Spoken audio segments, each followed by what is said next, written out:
सो हमारा जो टॉपिक चल रहा है, हमारी जो ये सीरीज चल रही है, that is effects of anger. अपनी प्रैक्टिस में ये जो भी 18-20 साल की प्रैक्टिस हुई है, इसमें इंसान की परेशानियों का एक महत्वपूर्ण और बेसिक क्रॉनिक डिजीजेस, जिनके लिए प्रैक्टिस ऑफ मेडिसिन की स्टडी ये कह देती है कि कॉज इज अननोन। अच्छे खासे आदमी को थायराइड की शिकायत होगी, हाइपोथायराइडिज्म हो गया। अच्छे खासे आदमी को रूमेटॉइड अर्थराइटिस हो गया। अच्छे खासे आदमी को लोग बाग आपको कहते हुए ये मिल जाते होंगे कि डॉक्टर साहब, आज तक मैंने सिगरेट को हाथ नहीं लगाया, आज तक मैंने तंबाकू मुंह पे नहीं रखा, आज तक मैंने कभी शराब नहीं पी, फिर मुझे ये कैंसर कैसे हो गया।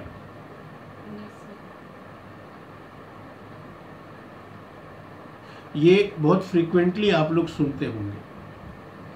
तो अपनी प्रैक्टिस में जो ये चीज़ समझ में आई कि ये जो बेसिक इमोशंस होते हैं, उसको अपने किस फॉर्म में लिया?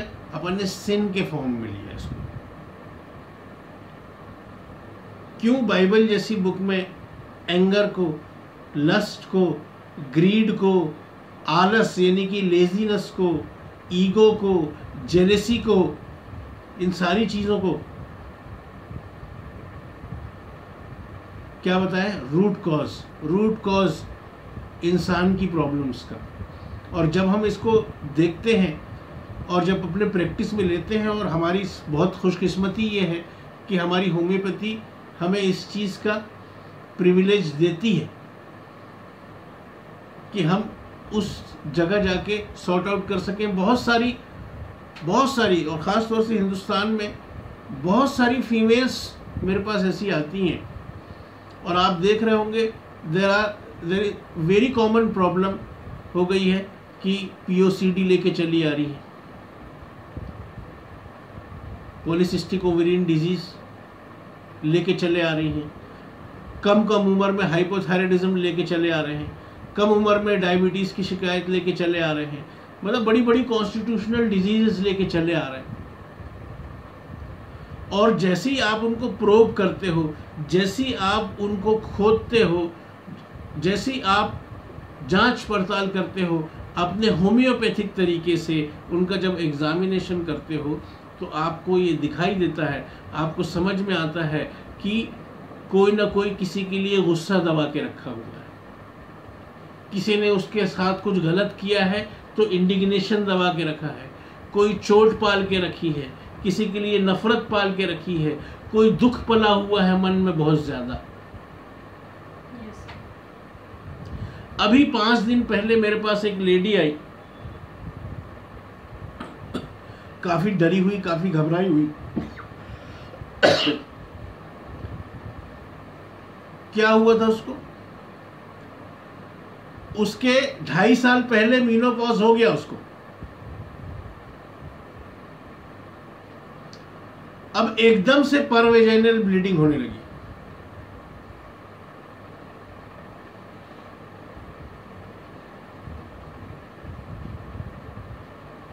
पीआईडी के symptoms. What is PID? How you know, how you will know, कैसे आप जानेंगे कि कोई फीमेल आपके पास प्रॉब्लम लेके आई है तो ये पीआईडी है? First of all know what is PID, that is pelvic inflammatory disease. लेकिन कोई पेशेंट आके नहीं बोलता है कि मेरे को पीआईडी है। You have to diagnose it, you have to recognise it. आपको पहचानना पड़ता है इस चीज को, है ना? कैसे पहचानेंगे कि इस लेडी को पीआईडी है? क्या समस्याएं वो आपके पास लेके आएगी कि तुरंत आपका दिमाग चलेगा कि अरे इसको तो पीआईडी के सिम्टम्स बता रही। अचानक से कोई फीमेल आके ये बोले कि उसको पेल्विक रीजन में, लोअर एब्डोमेन में पेन हो रहा है। ये जितने भी सिम्टम्स बता रहा हूं ये कॉम्बिनेशन में भी मिल सकते हैं, 1, 2 के, 3 के, 4 के और सिंगुलर भी मिल सकते हैं। अचानक से कोई फीमेल आके ये बोले कि उसको पेल्विक रीजन में, लोअर एब्डोमिनल रीजन में पेन हो रहा है, या अचानक से कोई फीमेल आके बोले कि उसको हेवी वेजाइनल डिस्चार्ज हो रहा है with an unpleasant smell, with an unpleasant odour, गंदी स्मेल वाला, बुरी स्मेल वाला हेवी वेजाइनल डिस्चार्ज हो रहा है, एबनॉर्मल यूटेराइन ब्लीडिंग हो रही है, पीरियड्स तो हो गए लेकिन उसके बाद यूटेरस से ब्लीडिंग हो रही है ना, और ये ब्लीडिंग स्पेशली ड्यूरिंग इंटरकोर्स, कोइशन के दौरान, सेक्सुअल एक्ट के दौरान हो रही है, या between menstrual cycle, menstrual cycle का टाइम नहीं, आगे जा चुकी है और अभी जो नेक्स्ट आने वाली उसमें भी वक्त है लेकिन बीच में ब्लीडिंग हो रही है ना, या फिर कभी नहीं होता था पेन और bleeding during intercourse, pain feel हो रहा है। इन सब लक्षणों के साथ फीवर पाया जा सकता है, चिल की स्टेज पाई जा सकती है, ज़्यादा इन्फ्लामेशन हुआ, सोचो अगर थोड़ा बहुत पस फॉर्म हो गया अंदर यूट्राइन वॉल पे, यूट्रस की वॉल पे, तो फिर चिल भी आएगा। ठीक, तो इस तरह के सिम्टम्स आपके पास कोई फीमेल लेके आ जाए, ऐसी वो लेडी लेके आएगी, 2.5 साल हो गए पीरियड, फिर उसका कहना था पीरियड फिर से आ गए, 2.5 साल हो गए थे मीनोपॉज हुए, वो निश्चिंत थी कि हाँ मीनोपॉज हो चुका है, लेकिन उसके सिम्टम्स, ये discomfort in pelvic region, lower abdominal region, साफ साफ नजर आ रहा था कि ये सिम्टम्स पीआईडी के हैं। अच्छे घर की लेडी, समृद्ध घर की लेडी, कोई इकोनॉमिकल प्रॉब्लम नहीं किसी तरह की, लेकिन पता करने पे क्या पता चला कि पिछले 1 साल से या उससे भी थोड़ा ज़्यादा समय से वो लगातार चिंता में, फिक्र में अपने बेटे की घुली जा रही है।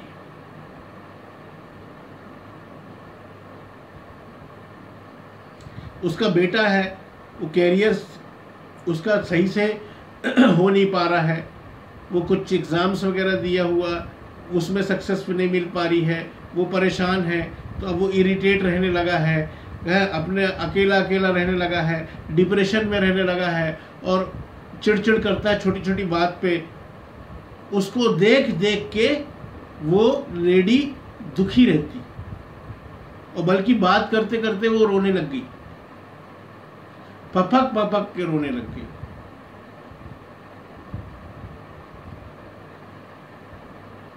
The cause was diagnosed prolonged grief।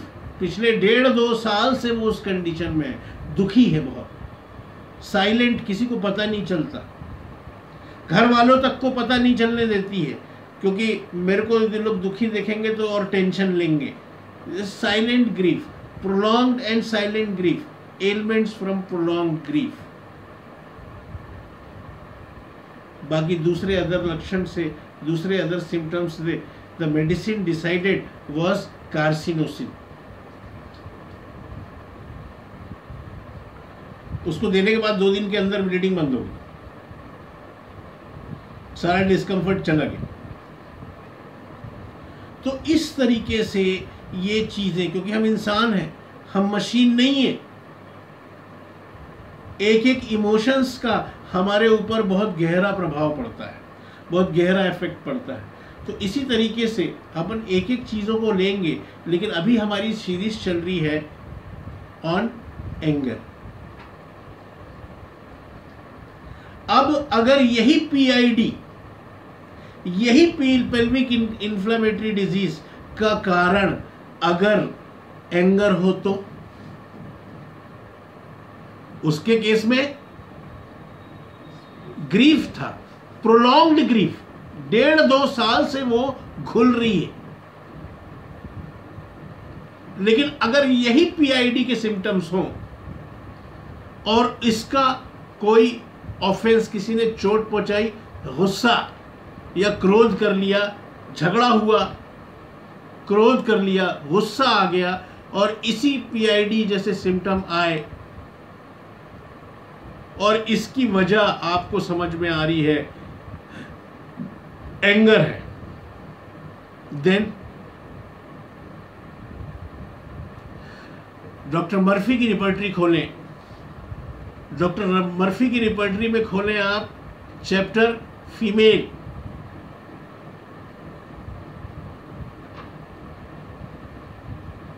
Female में खोलें ब्लीडिंग। ब्लीडिंग में खोलें metrorrhagia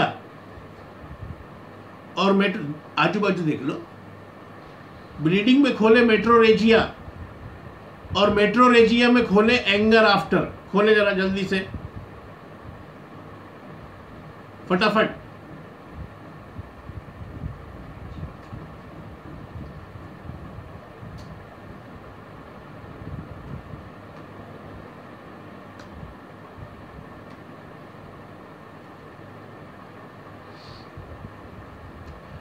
There are 4 remedies given: Chamomilla, Kali carb, Rhus tox and Staphysagria. जिसमें से कालीकार, रस्टॉक्स एंड स्टेफिस अग्रिया जो है वो क्या है? 3rd ग्रेड में, but chamomilla stands in 1st grade. और यूटरस से रिलेटेड सिम्टम में, फीमेल में यूटरस से रिलेटेड सिम्टम में अगर कॉजेशन एंगर हो, अगर गुस्सा वजह हो, तो मैंने ये देखा है अपनी प्रैक्टिस में भी और स्टडी में भी, the most prominent remedy is chamomilla. कैसे? एक और एग्जांपल देता हूं मैं। इसी में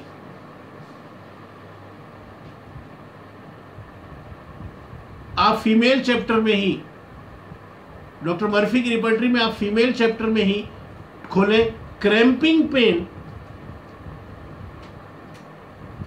जेनिटलिया, यूटेरस, क्रैम्पिंग पेन, मरोड़ वाला दर्द। कहां पे? यूटेरस में।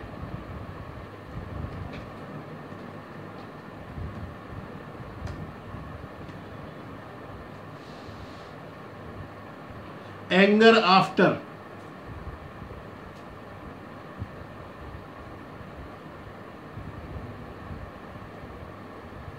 There is a single remedy given, chamomilla, और वो भी 1st ग्रेड में।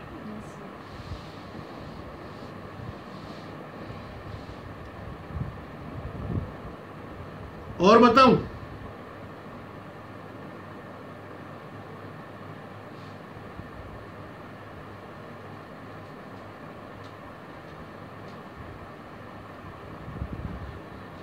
इन जनरल पेन, फीमेल चैप्टर में पेन, यूटेरस, एंगर आफ्टर। खोलें।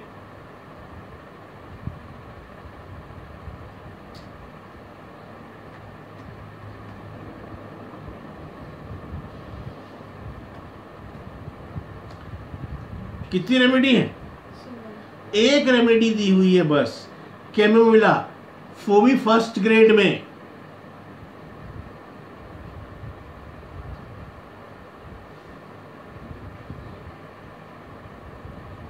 और सुनो, डायरेक्ट दिया हुआ है फीमेल में, फीमेल चैप्टर के अंदर, pelvic inflammatory disease, uterus, anger after. खोलो जल्दी से। पीआईडी डायरेक्ट लिखा हुआ है। यह खासियत है डॉक्टर मर्फी की रिपर्टरी की।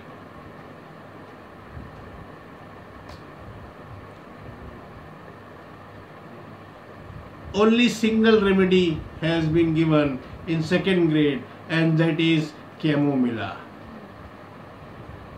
So prominent. अब आप देखें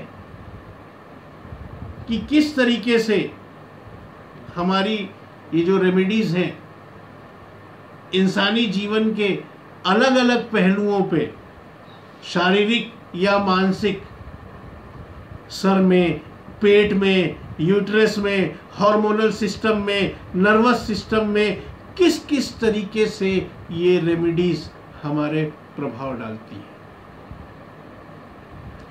सो आज हम कैमोमिला के बारे में ही बात कर रहे हैं। One of the most prominent remedy for the effect of anger, acute cases. मैं तो ये समझता हूं, अभी अपन देखो, हमने इस रेमेडी के बारे में जब बात कर रहे हैं,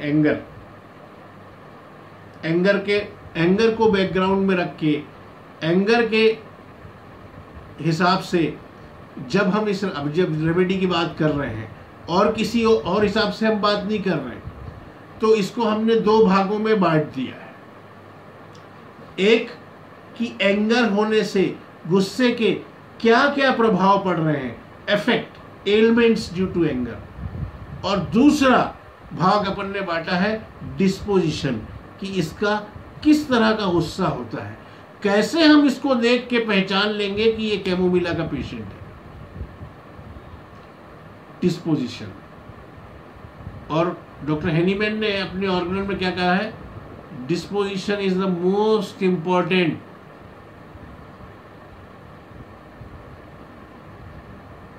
जब हम किसी के लिए कोई कॉन्स्टिट्यूशनल रेमेडी, उसकी डिजीज की रेमेडी जब सेलेक्ट कर रहे हैं, the most important point is disposition.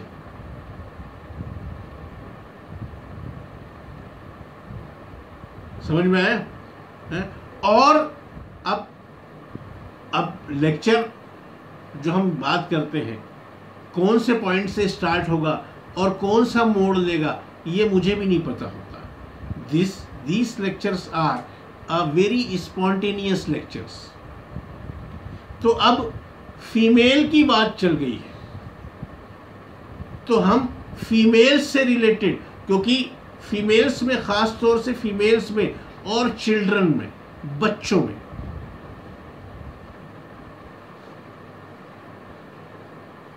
Chamomilla का बहुत यूज होता है। और कभी कभी तो मैं ये सोचता हूं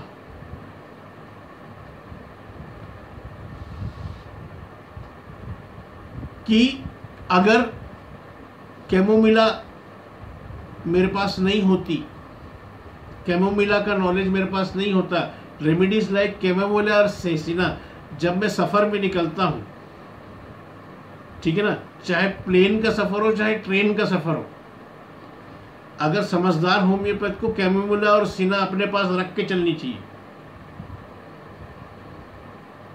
क्योंकि अक्सर ऐसे यात्री, ऐसी लेडीज मिल जाते हैं जिनके पास छोटे बच्चे होते हैं, और आमतौर पे देखा होगा कि जैसे ही सोने का टाइम होता है, बत्तियां बंद होती है, कोई बच्चा दहाड़े मार मार के रोना चालू कर देता है। माँ बाप चुप करा करा के परेशान रहते हैं, लेकिन वो किसी तरीके से चुप नहीं होता है। ठीक, तो और उस डब्बे में, ट्रेन के डब्बे में जितने लोग हैं, सबकी नींद खराब हो रही थी, लेकिन कोई कुछ बोल ही नहीं सकता है। अब क्या बोलोगे छोटे बच्चे को? कोई चिड़चिड़ा आदमी बोल भी देता, भैया उसको चुप कराओ। अरे कैसे चुप कराएं? वो सिना का बच्चा है, और सिना के लिए अपनी रिपर्टरी में क्या लिखा है, कैन नॉट बी क्वाइटेड। ये सिना के बच्चे की पहचान है। गोदी ले लो, झुला लो, टहला लो, हिला लो, कुछ भी दे लो, वो किसी तरीके से चुप नहीं होता है। Can not be quieted. Cina कुछ भी कर ले, सर पटक ले। तो मैं तो अपनी जेब में रख के रखा रहता हूँ जब भी सफर में जाता हूँ, और ऐसा कोई उधम मचाता है, नींद खराब करता है, तुरंत उनसे रिक्वेस्ट, आई एम डॉक्टर, मेरे पास इस मेडिसिन है, बच्चे को आराम मिल जाएगा। अक्सर लोग बाग इजाज़त दे भी देते हैं, क्योंकि उनके ऊपर एक तो बच्चे से तंग रहते हैं और सारे डब्बे वालों को दबाव भी रहता है।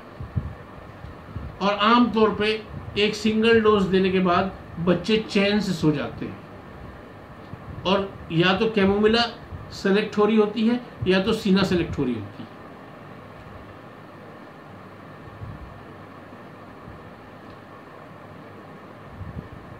बात समझ में आई है? तो जब चिल्ड्रंस के बारे में अपन बात करेंगे तो अभी फीमेल्स से की प्रॉब्लम से रिलेटेड अगर बातचीत निकल गई है तो अभी अपन कैमोमिला किस तरीके से एंगर फीमेल्स की प्रॉब्लम्स पैदा करता है, तो हम कैमोमिला का सिलेक्शन करके उसको उसमें आराम दे सकते हैं। आज अपन इस बारे में ही बात कर लेते हैं, टाइम रहा तो थोड़ा सा बच्चों के बारे में भी बात कर लेंगे, ठीक।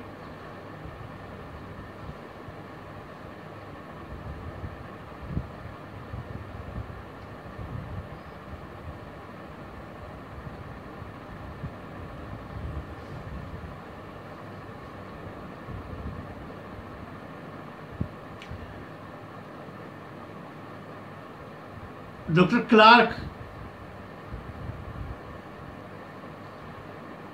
अपनी dictionary of homeopathic materia medica में बताते हैं कि अगर कोई प्रेग्नेंट लेडी है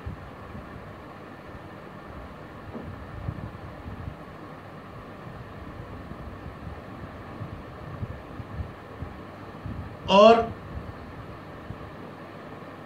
उसको किसी बात पे गुस्सा आ गया, नौकर के ऊपर गुस्सा आ गया, हस्बैंड के ऊपर गुस्सा आ गया, एक और कोई बच्चा है उसके ऊपर गुस्सा आ गया, किसी भी बात पे उसको गुस्सा आ गया और पर वेजाइनल ब्लीडिंग चालू हो गई, दैट मीन्स अगर किसी फीमेल को, प्रेग्नेंट फीमेल को अगर पर वेजाइनल ब्लीडिंग चालू हो रही है, दैट मीन्स वो केस होता है थ्रेटेंड अबॉर्शन का, कि अबॉर्शन हो सकता है।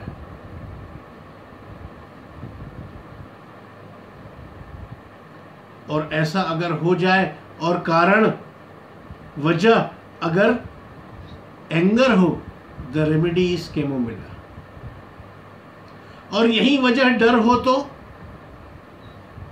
कि किसी चीज को देख के, किसी बात को देख के टीवी में, वो मूवी में, अपनी आम जिंदगी में कोई ऐसी घटना देखी फीमेल ने या कोई उसके साथ ऐसा हुआ कि वो एकदम से डर गई और पर वेजाइनल ब्लीडिंग चालू हो गई, देन रेमेडीज एकोनाइट। और बात निकल ही गई है तो बता दे रहा हूं, इसका बड़ा अच्छा एग्जांपल दिया है डॉक्टर नैश ने अपनी लीडर्स इन होम्योपैथिक थेरापेटिक्स में। जब आप एकोनाइट के बारे में पढ़ते हैं तो उन्होंने एक केस बताया था कि एक लेडी थी, प्रेग्नेंट लेडी थी, और वो चली जा रही थी और अचानक से कहीं से एक कुत्ता आया और भाव भाव करके अचानक से भौंक दिया, तो एकदम से ऐसे डर गई, चमक गई, और उसके बाद घर गई तो घर जाते तक उसको पर वेजाइनल ब्लीडिंग चालू हो गई। That means threatened abortion, abortion होने का खतरा, ऐसा केस पैदा हो गया। एकोनाइट ने उसको ठीक कर दिया। पर cause, so very important are the causations. जब मैं इवेल्युएशन ऑफ सिम्टम पे लेक्चर ले रहा था तब मैंने एक जगह बताया था कि डॉक्टर फेरिंगटन क्या बोलते हैं, डॉक्टर फेरिंगटन बोलते हैं कि अगर कारण मिल जाता है तो इररिस्पेक्टिव ऑफ द सिम्टम, कि क्या सिम्टम है और उन सिम्टम से क्या इंडिकेट हो रही रेमेडी, इसको एक तरफ रख के मैं सबसे ज्यादा इंपॉर्टेंस किसको देता हूं, कॉजेशंस को।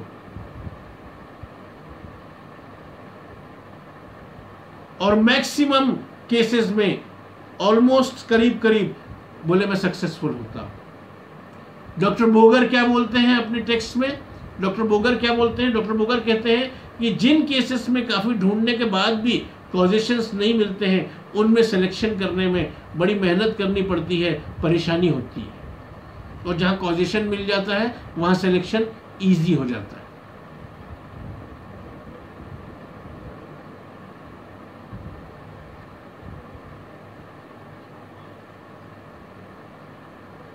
ठीक, तो भले ही सिम्टम्स की लाइन लगी हो, वो सिम्टम कुछ भी इंडिकेट कर रहे हो, कोई भी रेमेडी इंडिकेट कर रहे हो और ये आपके पास पुख्ता पुख्ता एंगर है, कारण है, चाहे वो कुछ भी हो, फिजिकल कारण हो, इमोशनल कारण हो, और वो आपके पास पुख्ता कारण है, तो फिर आप सबसे पहली इंपॉर्टेंस, सबसे पहला वेट किस चीज को देंगे? कॉजेशंस को।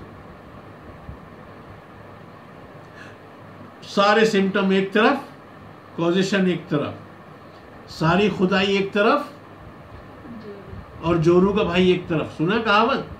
बिल्कुल वैसी। क्योंकि जब जोरू का भाई आ जाता है घर में, तो चाहे आपके कितने भी इंपॉर्टेंट काम हो, कितने भी इंपॉर्टेंट अपॉइंटमेंट्स हो, सबसे हटके अपॉइंटमेंट ज़्यादा इंपॉर्टेंस उसको देनी पड़ती है।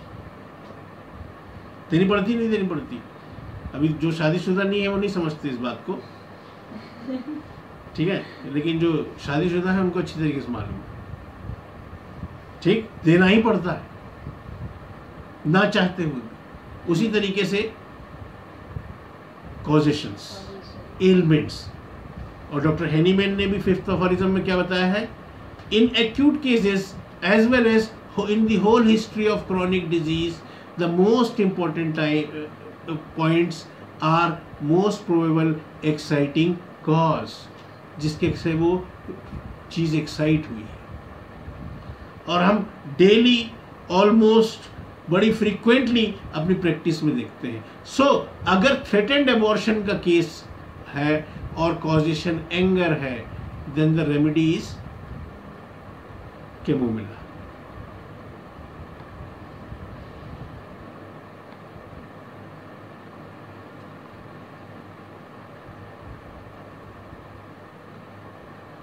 डॉक्टर गुएरेंसी, सुना है? Henry N Guernsey, doctor H N Guernsey. बड़ी अफसोस की बात है कि नए होम्योपैथ्स जानते नहीं डॉक्टर गुएरेंसी के बारे में।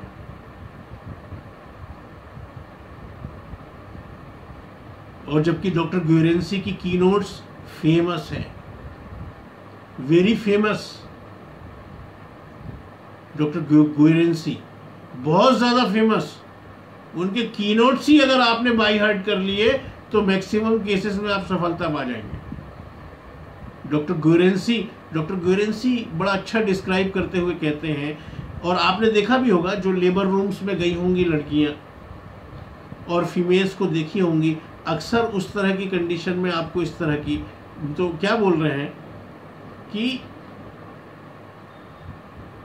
और इससे आपको कैमोमिला का डिस्पोजिशन भी समझ में आएगा कि किस तरह का व्यवहार करते हुए आप आदमी को देखेंगे, किस तरह का बिहेवियर करते हुए आप किसी व्यक्ति को देखेंगे, किसी आदमी को देखेंगे, तो आपके दिमाग में तुरंत स्ट्राइक करना चाहिए कि यार ये कैमोमिला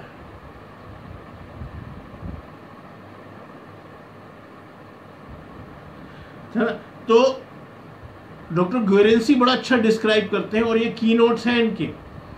और जब डॉक्टर गुएरेंसी जैसा आदमी जब कह रहा है तो कहने का मतलब कि शक शुबा की कोई गुंजाइश नहीं है। ठीक, क्या कहते हैं डॉक्टर गुएरेंसी? इन लेबर के केसेस में will often find the patient in an irritable mood. प्राय आपको चिड़चिड़ी अवस्था में, चिड़चिड़ी कंडीशन में औरतें मिल जाती हैं। वो मामला ही ऐसा होता है कि बहुत सारी औरतें बड़ी चिड़चिड़ी सी हो जाती हैं। लेकिन किस तरह का चिड़चिड़ापन अगर दिखाई दे तो आप के दिमाग में कंफर्म हो जाना चाहिए कि ये कैमोमिला है।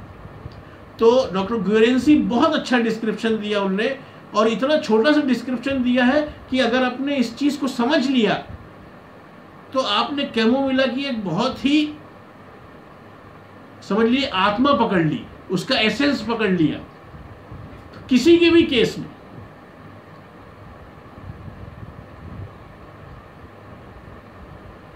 क्या बोलते हैं डॉक्टर गुएरेंसी कि कैमोमिला का कोई भी केस हो, सर दर्द का, पेट दर्द का, पीआईडी का, लेबर का, किसी भी चीज़ का केस हो, बोले हर केस के अंदर उन केस सिम्टम्स को आप माला की मोतियाँ समझें तो उसके माला किससे जुड़ी होती है? एक धागे से जुड़ी होती है। तो बोलते हैं एक लिटिल थ्रेड, एक महीन सा धागा कुछ खास सिम्टम का उन सारे लक्षणों, सारे सिम्टम्स के साथ आपको मिलेगा ही मिलेगा। क्या? या तो व्यक्ति मिलेगा स्पाइटफुल, ऐसा आदमी जिसको देख के, जिसके व्यवहार से, जिसकी बातें सुन के आपके दिमाग में अगर आए कि यार ये तो स्पाइटफुल है।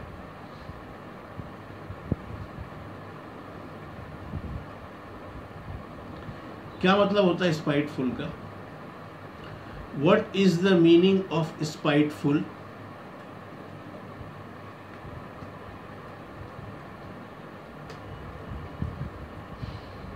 Can anyone tell? कोई मुझे बता सकता है कि स्पाइट का मतलब क्या होता है? जब स्पाइट का मतलब जानोगे तब तो स्पाइटफुल का मतलब जानोगे।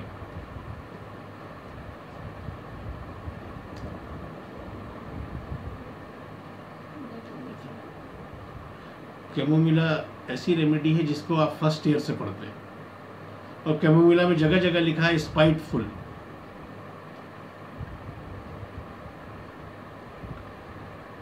ऐसे लोग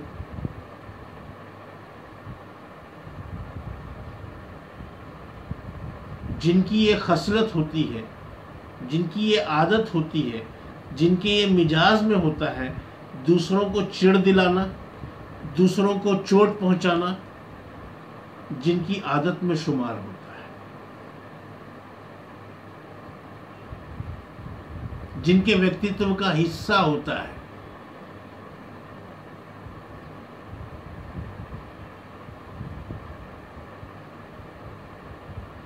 ऐसे मिजाज वाले जानबूझ के किसी को हर्ट करने की टेंडेंसी, जानबूझ के किसी को चिढ़ दिलाने की टेंडेंसी, जानबूझ के किसी को चोट पहुंचाने की tendency, desire to hurt, annoy और ऑफेंड समवन।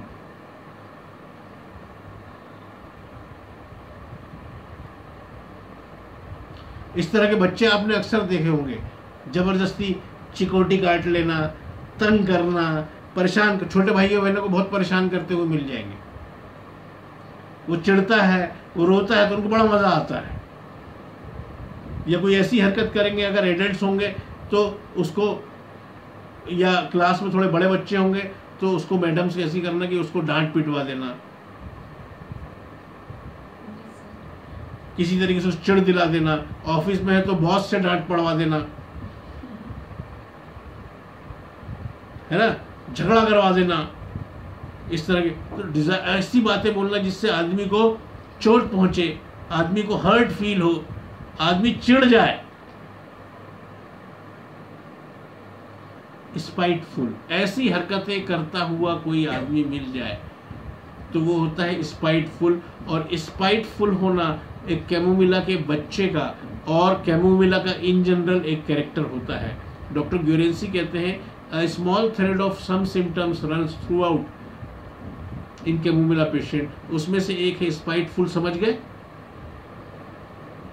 सडन, अचानक आने वाले लक्षण, इरिटेबिलिटी, चिड़चिड़ापन। इसके लिए जगह जगह आपको लिखा हुआ मिलेगा पीविशनेस, जल्दी चिढ़ जाने वाले लोग, आसानी से तुरंत गुस्सा हो जाने वाले लोग, तुरंत भड़क जाने वाले लोग, एकदम चिड़चिड़ा जाने वाले लोग, जस्ट लाइक कोलोसिन। लास्ट टाइम कोलोसिन के बारे में अपन ने बात करी थी। और एक और चीज़ वो बोलते हैं जिसको ख़ास तौर से ध्यान रखना है कि अगर किसी पेशेंट, किसी लेडी और ख़ास तौर से बच्चे के व्यवहार से आपके दिमाग में एक चीज़ स्ट्राइक करे कि कितना बदतमीज़ इंसान है ये, कितना बदतमीज़ बच्चा है ये, इसको इसके माँ बाप ने मैनर्स नहीं सिखाया, तो समझ लेना कि वो कैमोमिला का बच्चा हो सकता है। अनसिविल, क्या बोल रहे हैं? अनसिविल, यानी कि जो सिविल नहीं है, जो सभ्य नहीं है। अपने टेक्स्ट क्या कहते हैं कई बार? Cannot be civil to the doctor. Doctor के साथ भी सिविल नहीं रहता। डॉक्टर बोलेगा बेटा इधर आइए, मैं नहीं आ रहा। अरे बेटा ऐसे बात नहीं करते। नहीं, मतलब आपको फील होगा कि यार ये बहुत बदतमीज है, इसके अंदर बिल्कुल मैनर्स नहीं है, अनसिविल।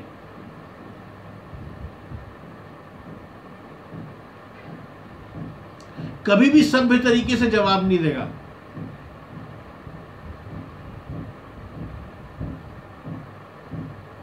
तो ये अनसिविल शब्द याद रखना, अनसिविल, असभ्य। और इसी को डिस्क्राइब करते हुए डॉक्टर ग्यूरेंसी कहते हैं इन लेबर केसेस, लेबर के केसेस में हमको प्रायः ऐसी औरतें मिल जाती हैं, oftenly we will find the patient in irritable mood, चिड़चिड़ी औरतें। और उनको देख के उनसे बात करेंगे, क्यों तबीयत तो ठीक है? अरे यार हटो यहां से, क्या तबीयत ठीक है, इतनी तबीयत। डॉक्टर से ऐसे बात कर रहे हैं, as if she can not, क्या बोलते हैं doctor Guernsey, as if she can't be civil, जैसे कि वो सभ्य हो ही नहीं सकती, कोई सभ्य जवाब दे ही नहीं सकती, एकदम इल मैनर्ड टाइप बात करेंगे।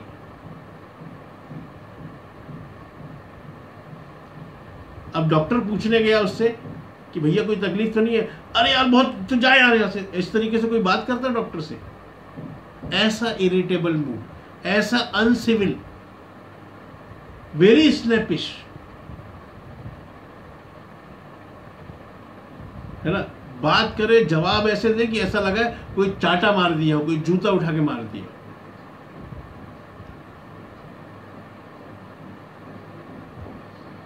खड़ी बोली में एकदम बात करना, तू तड़ाक, कोई सभ्यता नहीं। तो जहां आपके दिमाग में आए कि यार ये तो बहुत ही असभ्य है, बिल्कुल मैनर्स नाम की कोई चीज नहीं है, शिष्टाचार का सा या नहीं जानता ये आदमी, मैनर्स का एम नहीं जानता ये आदमी, बहुत ही ज्यादा निहायत ही बदतमीज है, तुरंत क्या वो मिला। बच्चे भी ऐसे बहुत सारे।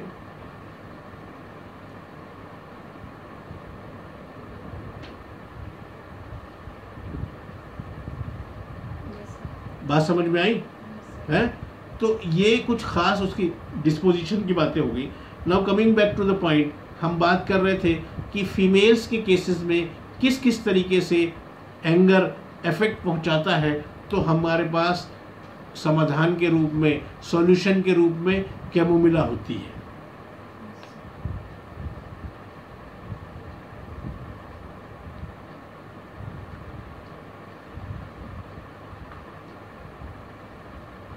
डॉक्टर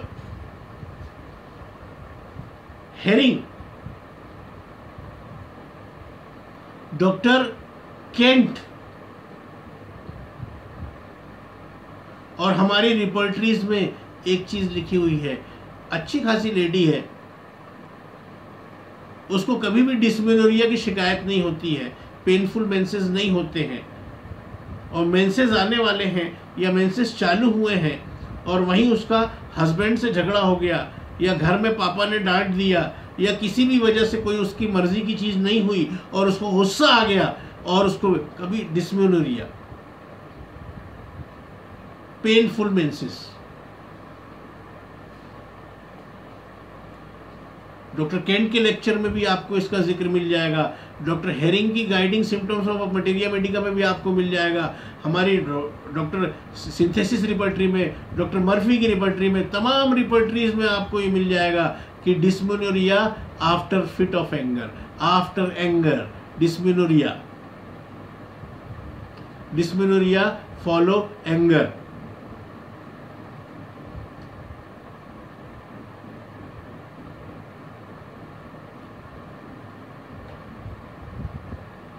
ठीक है, चलो डॉक्टर मर्फी की रिपर्टरी में खोलो चैप्टर फीमेल,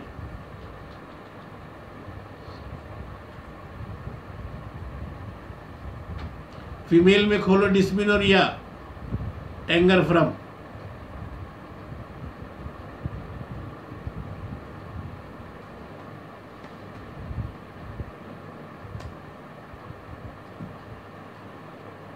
दो दवाएं सिर्फ दी हुई हैं, फर्स्ट ग्रेड में कैमोमिला और सेकेंड ग्रेड में कोलोसिंथ।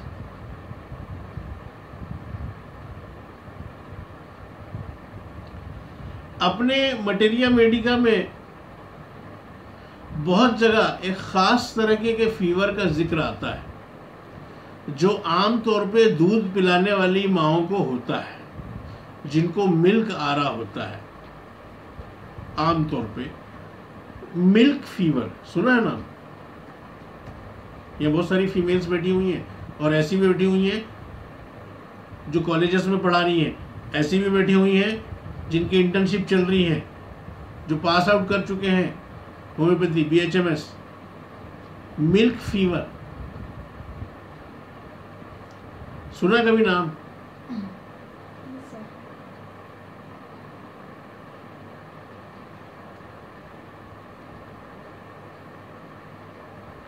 ये मिल्क फीवर आमतौर पे फीमेल काउज, गाय, गोट्स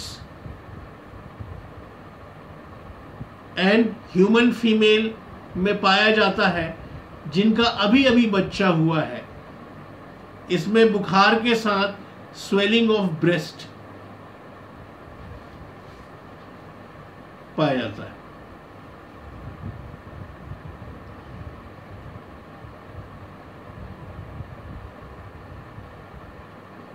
कई लोग इसको बड़े कॉमन लैंग्वेज में क्या कहा जाता है?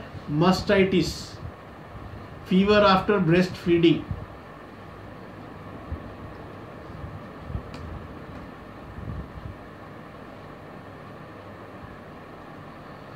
क्या सिम्टम्स दिखेगा?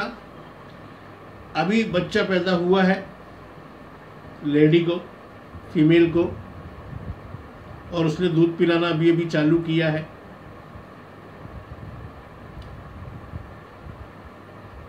ब्रेस्ट में पेन, रेडनेस मतलब इन्फ्लामेशन के सिम्टम दिखेंगे, मस्टाइटिस के सिम्टम। गरम गरम हो गए ब्रेस्ट, स्वेलिंग आ गई, टेंडरनेस आ गई, हल्का सा भी छूने में या हिलने डुलने में ब्रेस्ट में पेन हो रहा है। साथ में फीवर के इन जनरल सिम्टम, शरीर टूट रहा है, बॉडी एक, ब्रेस्ट एनगॉज्ड हो गए बिल्कुल एकदम, और बुखार, फीवर एंड चिल्स, बुखार, चिल्स। और कई बार तो कॉम्प्लिकेट होके यही चीज़, ये इन्फ्लामेशन जब सेकेंड स्टेज में चला जाता है तो ब्रेस्ट में पस फॉर्मेशन, एब्सेस फॉर्मेशन भी हो जाता है। और यही मिल्क फीवर अगर क्रोध करने के बाद, गुस्सा करने के बाद आ गया, द रेमेडी इज कैमोमिला।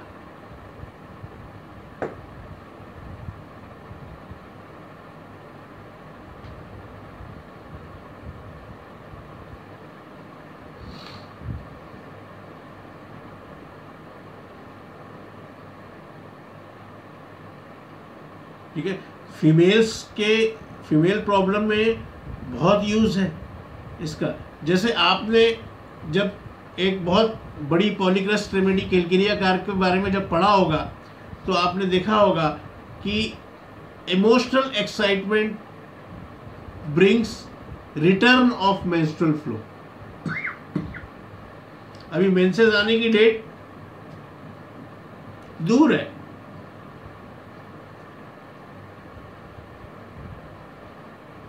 अभी मेंसेस आने की डेट दूर है, अभी आके थोड़े दिन पहले गए हैं, और किसी वजह से इमोशनल एक्साइटमेंट हुआ, मानसिक कोई उत्तेजना हुई और पीरियड्स आ गए। लेकिन यही चीज अगर एंगर की वजह से हो, बहुत जम के गुस्सा आ गया और उसके बाद मेंस्ट्रुअल फ्लो चालू हो गया, ये अभी आने में एक हफ्ते बाद की डेट है,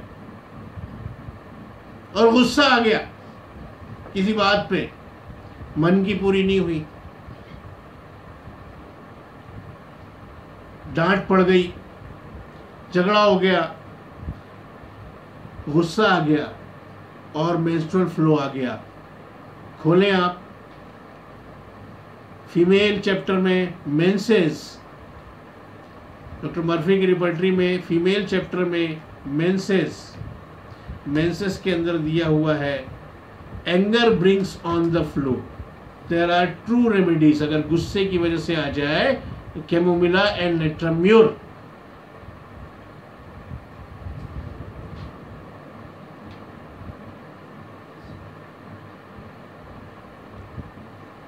बात समझ में। डॉक्टर हेरिंग एक जगह बोलते हैं, डॉक्टर हेरिंग अपनी guiding symptoms of materia medica में बोलते हैं कि metritis, what is metritis? Uterus का inflammation, what, same thing PID, pelvic inflammatory disease. After violent anger, जबरदस्त क्रोध कर लेने के बाद अगर मेट्राइटिस हो जाए, वैसे तो कभी भी हो जाए गुस्सा करने के बाद, तो कैमोमिला सिंगल रेमेडी अपन ने देखा, लेकिन specially after parturition with increased in lochia, खास तौर से डिलीवरी होने के बाद ऐसा हो जाए और लोकिया, ठीक। और बच्चा पैदा हुआ है अभी अभी किसी फीमेल को, ठीक है, बच्चा पैदा हुआ फीमेल को, लड़की हुई, और आज भी हमारे यहाँ काफी ऐसी ऑर्थोडॉक्स फैमिली है, सास ससुर मिलने आए और सास ने लड़की होने को लेके, लड़का नहीं हुआ, लड़की होने को लेके कोई ताना मार दिया और उसको आ गया गुस्सा ताना सुन के और प्यूरपेरल कन्वर्जन्स आने लग गए। The remedy is Chamomilla after anger if there is puerperal convulsions. ऐसी कंडीशन में लोग डर जाते हैं, तुरंत आईसीयू में एडमिट करते हैं, दुनिया भर की चीजें लगने लग जाती हैं। बट कैमोमिला का सिंगल डोज, अगर आपका मन शांत है, आपको सही ट्रेनिंग हुई है और आप सही तरीके से देख पाए और सही तरीके से ढूंढ पाए, तो आप सिर्फ कैमोमिला के डोज से उसको ठीक कर सकते हैं। यहां तक कि इतना इफेक्ट डालती है ये कैमोमिला फीमेल ऑर्गन्स पे, ब्रेस्ट पे, यूट्रस पे, कि अच्छी खासा दूध पिलाने वाली माँ है और अगर उसने गुस्सा कर लिया तो उसका मिल्क सप्रेस हो जाता, दूध आना बंद, सप्रेशन ऑफ मिल्क।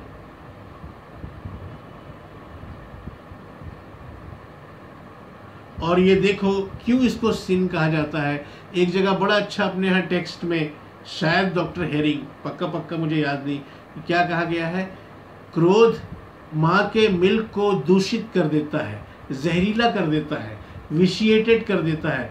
इसलिए अगर कोई दूध पिलाने वाली माँ या नर्स किसी बात पे बहुत गुस्सा हो गई और उसके बाद बच्चे को दूध पिलाया तो बच्चे को कन्वर्जन्स आने लग जाते हैं। ये बड़ा पिक्यूलियर एंड अनकॉमन सिम्टम है कैमोमिला।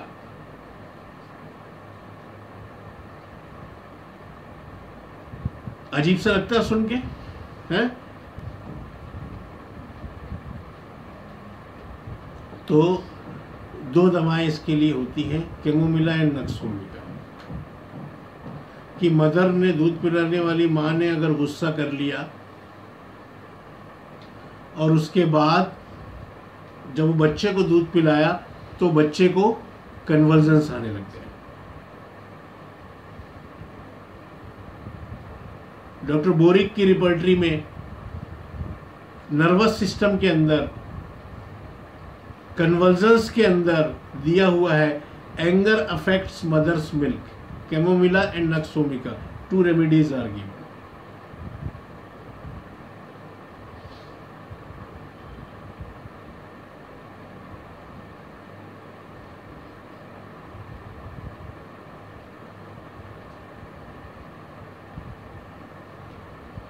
ठीक।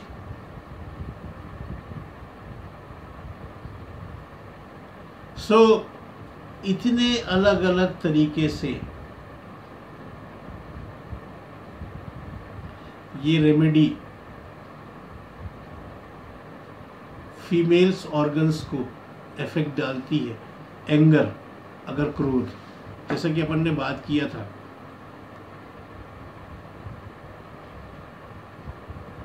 ठीक। तो ये अपन ने आज जो लेक्चर्स दिया, ये जो लेक्चर दिया है, ये खास तौर से एंगर का प्रभाव, कैमोमिला को बैकग्राउंड में रखकर एंगर के किस किस तरीके से फीमेल्स के ऊपर प्रभाव डालता है, फीमेल्स के ऊपर इफेक्ट डालता है, उस पर अपन ने बात करी। अब इसको रूब्रिक के साथ मिला के अपन ने लिया।